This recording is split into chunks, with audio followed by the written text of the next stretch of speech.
Welcome to S4 entertainment. Telugu, Tamil, Hindi, Malayalam, Kannada ఏ భాషల్లో చూసినా ప్రేక్షకుల హృదయాలను గెలిచిన అతిలోక సుందరి శ్రీదేవి పేరు వినగానే మనసులో ఎన్నో జ్ఞాపకాలు తళుక్కుమంటాయి.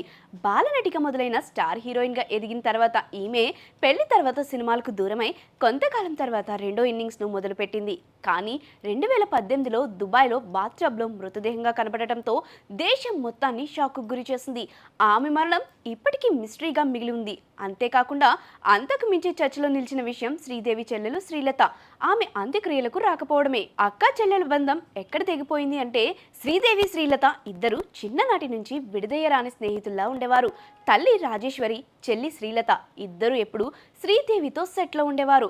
దాదాపు 21 సంవత్సరాలు కలిసి సినిమా షూటింగ్లకు వెళ్లిన శ్రీలత నటిగా సక్సెస్ కాలేకపోయినా అక్క మేనేజర్గా మారి ఆమె కెరీర్లో కీలక పాత్ర పోషించింది. 1990 మధ్యలో తల్లి రాజేశ్వరి అనారోగ్యంతో ఆసుపత్రిలో చేరగా ఆపరేషన్లో వైద్యుల తప్పిదం వల్ల జ్ఞాపకశక్తి కోల్పోయింది.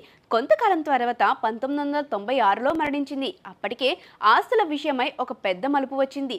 తల్లి తన ఆస్తి మొత్తాన్ని శ్రీదేవి పేరుపై రిజిస్టర్ చేయడంతో శ్రీలత అసంతృప్తి చెందింది. శ్రీదేవి ఆసుపత్రిపై కేసు నమోదు చేసింది. 7.2 కోట్ల నష్టపరిహారం గెలుచుకుంది.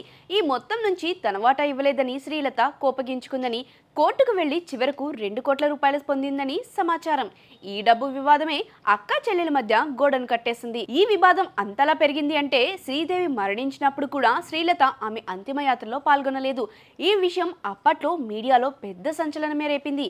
ఇప్పుడు శ్రీదేవి జయంతి సందర్భంగా ఈ పాత విషయాలు మళ్ళీ సోషల్ మీడియాలో వైరల్ అవుతూ ఉన్నాయి.